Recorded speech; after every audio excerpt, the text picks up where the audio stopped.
This is the Better Life Podcast, where we talk about real estate investing, building wealth, and all in all living a better life. My name is Brandon Turner, and I've spent my life investing in real estate to achieve financial freedom.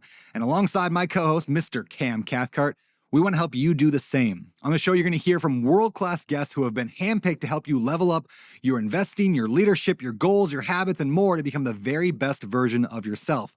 So join us as we explore the habits, the actions, the beliefs that it takes to build wealth through real estate investing without losing your soul. Most people think it takes a tremendous amount of money to invest in real estate, like just millions of dollars. It's, oh, someday I want to do that. I built a $15 million rental portfolio, and I have spent exactly zero of my own dollars doing it. Having no money is not the same as being broke.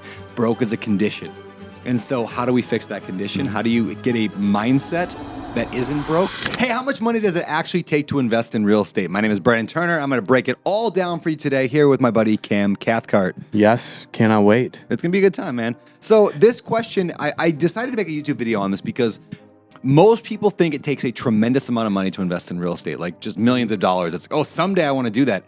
Everybody says someday they want to invest in real estate, but they believe in their head it takes a ridiculous amount of time. But both of us started with very, very little money.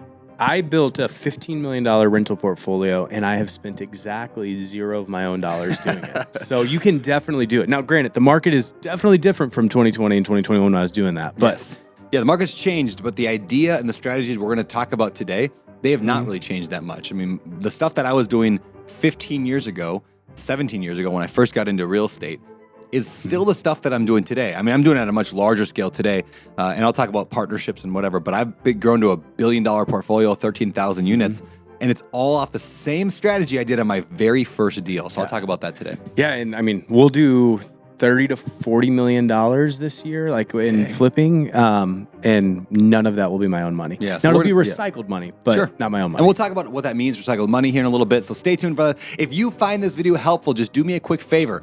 Hit the little like button below the video. It tells the internet gods that this is good content. And subscribe to our channel if you care about building wealth, specifically through real estate, without losing your soul.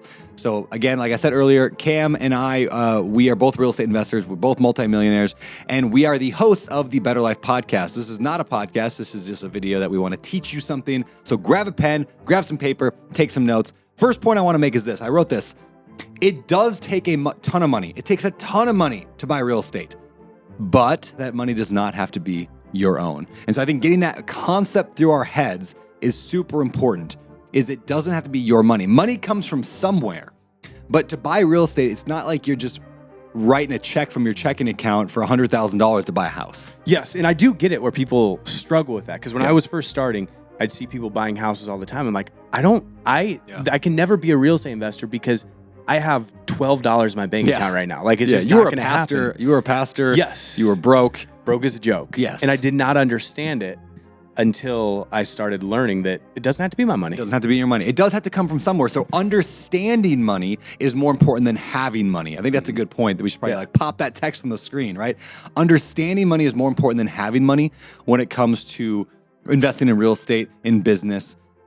In a related point here, I wrote down here is having no money is not the same as being broke. And this is something I love to talk about. Being broke is a mindset.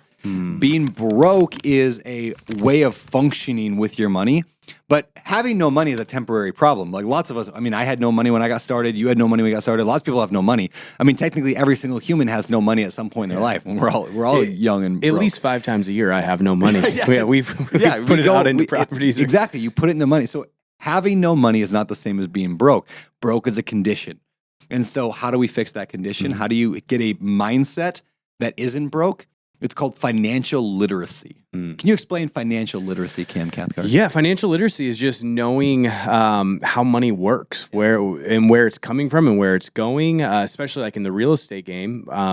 Knowing what private money lenders are, hard money lenders are, bank money is, lines of credits, home equity lines of credits. Like learning that aspect for real estate investors, it's going to change the game for you. And a lot of people just don't take the time to learn that there's so many different strategies. Even like creative financing, which is something I don't use a ton, but that's another way to like become financially literate and learning what creative finance strategies are. Yeah, and sometimes you can't like just learn it by doing it too. Mm-hmm. Like I would encourage people this. If you want to get into real estate and you have no money, again, some of you have a lot of money, but no matter how much, actually, this is a good point I should make too.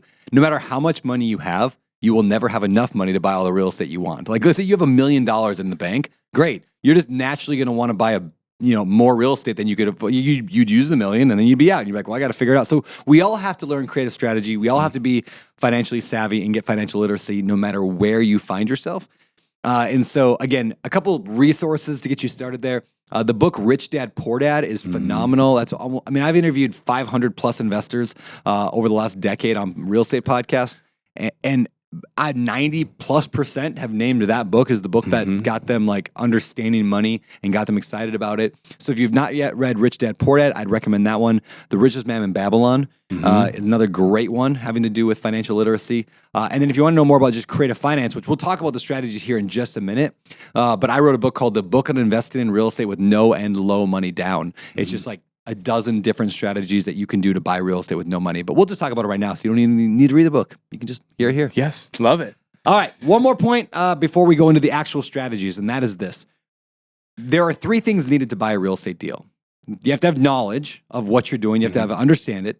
You have to have what I call hustle or action. Somebody's got to do the work. You got to actually make the offers, analyze the deals. And the third thing you have to have is money. There has to be money. So here's what I say. Pick 2. If you do not have money, get the hustle and get the knowledge. If you have the hustle and knowledge, you do not need money of your own. You will find other people with the money.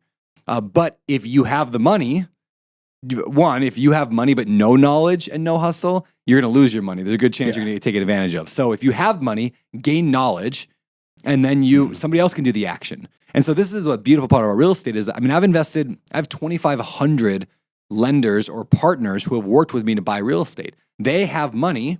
I have the knowledge and the hustle. And it makes a beautiful partnership. You do the same thing with your flipping. Do the same thing with our flipping, where we are the people that are operating the deals. We are the people that are finding the deals, and we're using other people to fund the deals, and they get a cut of it. There's somebody that's in deal flow right now who has no money, but he has the hustle and the knowledge. And then he's partnered with a guy who has the knowledge and the money. And so he's going out, finding the deals, rehabbing the deals. And he's got unlimited bankroll from this guy because the guy can look at the deals too and say, this is good or this is not good. And so it's a beautiful partnership there. And so I think everybody, they use money as a hindrance of getting into real estate. And every single person can find money to get into real estate. I am confident of that. I agree, 100%. Well, let's get into a few, like 5, 6 of the strategies that we use to invest in real estate without using a lot of our own money, because I know most of you don't have an unlimited source. So number 1, you actually mentioned it just now, partnerships. Let's start with that one. Partnerships are how I built my entire portfolio. I use it over and over and over.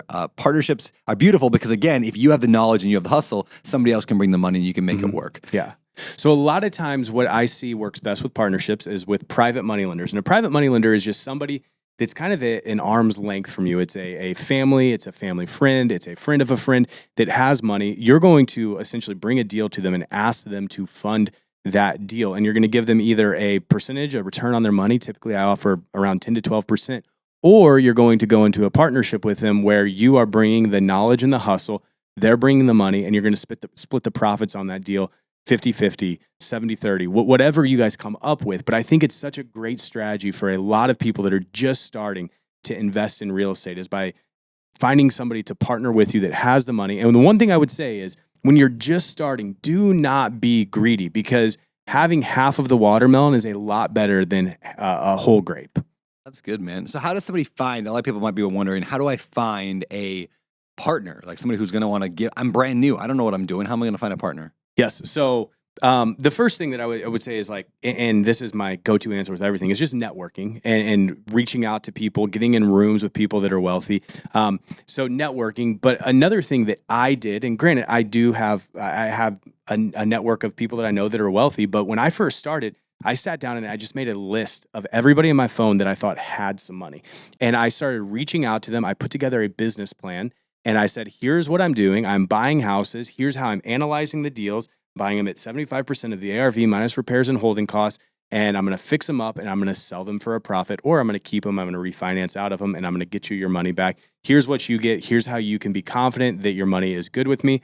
And so I put together a business plan, and I sat and I met with probably 50 investors when I first started. Oh, wow. And I did not know that. yeah, and a lot of them said no. Yep. A lot of them said no, but some of them said yes. And so when I first started, I got 3 or 4 investors that said, hey, yeah, if you find the right deal, we'd love to lend to you. And I want to say one other thing on that. And sorry, I'm talking a lot, but I think this is important.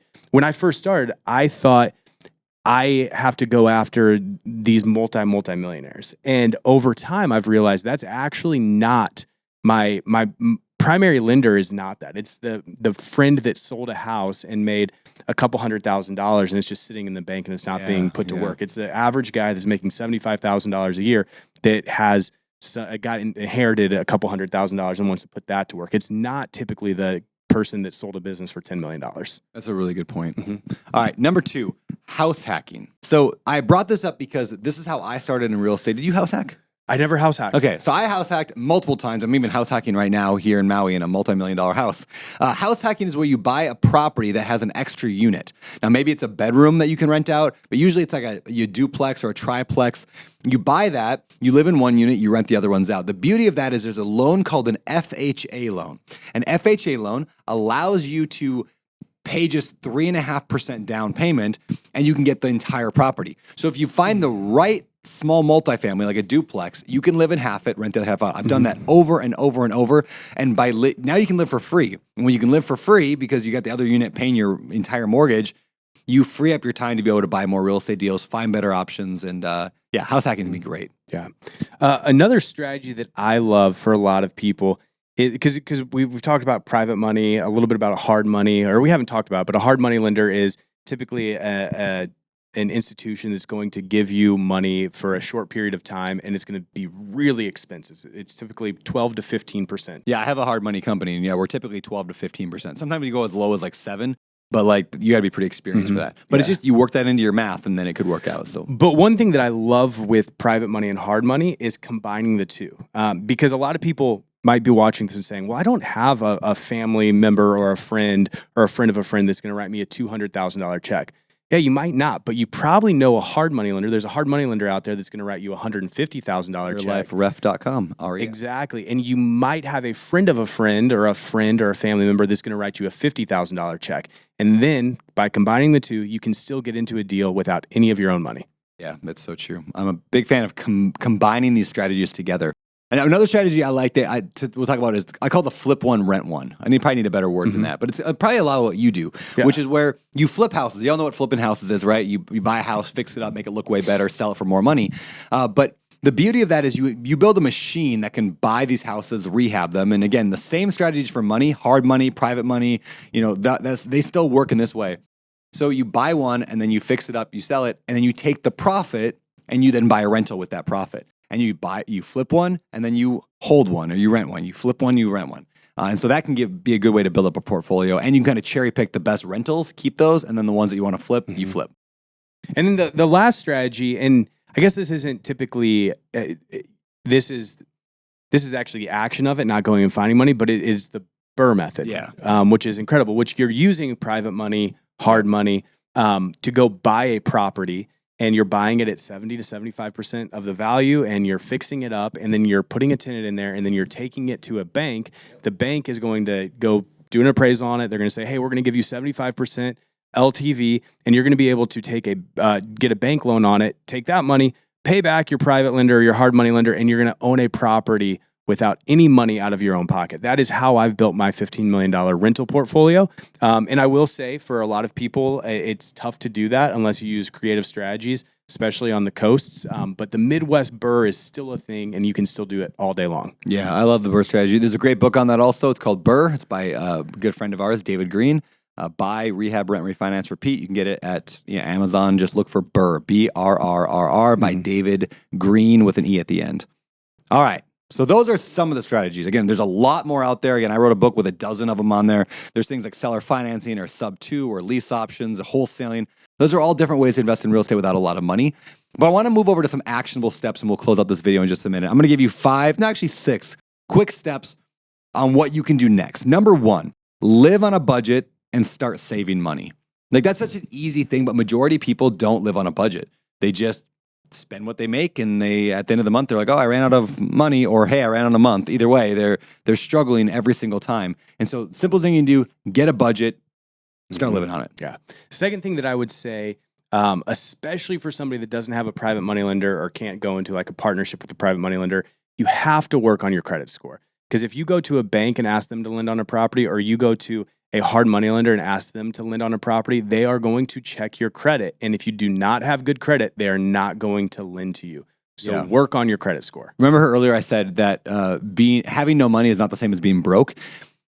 Credit scores, yes, there are ways to invest in real estate without good credit. That's fine. But credit scores are an indication of your financial savviness, of your financial literacy, and about how you feel about money. Now, in rare cases, it's a medical debt. It was just a crazy experience and you lost a bunch. I get that. That happens. Let's be honest, though, majority of the time, it's because you just didn't pay your bills, because you didn't have enough money, because you're not financially literate enough to be able to pay your money. So credit scores are an indication. They are a lag measure. They are a telling sign of how good you are with money. So you get a good credit score, not because it's going to get you a loan, even though it could. Get a good credit score because it shows you that you are good at money. Mm-hmm. So credit score. Number 3. Gain rare and valuable skills so you can increase your income.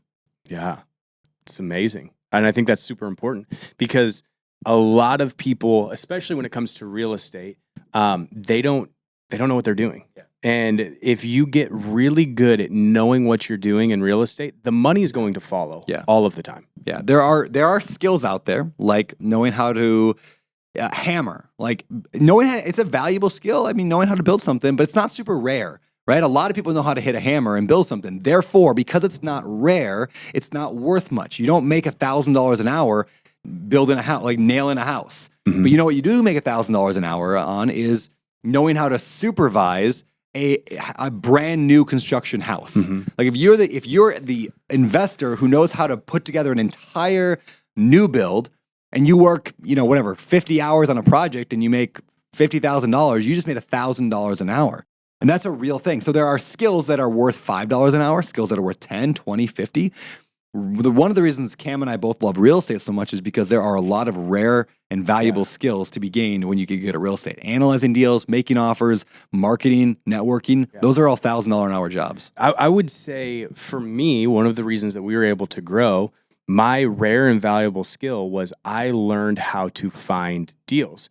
And I tell people all the time, if you can learn how to find deals, the money's going to follow you. Because if I came to Brandon and I said, hey, Brandon, I have a house that I can flip and sell for $500,000 and it needs about $60,000 to get it there, and I can buy it at $275,000, and I can show him the numbers of how it gets there.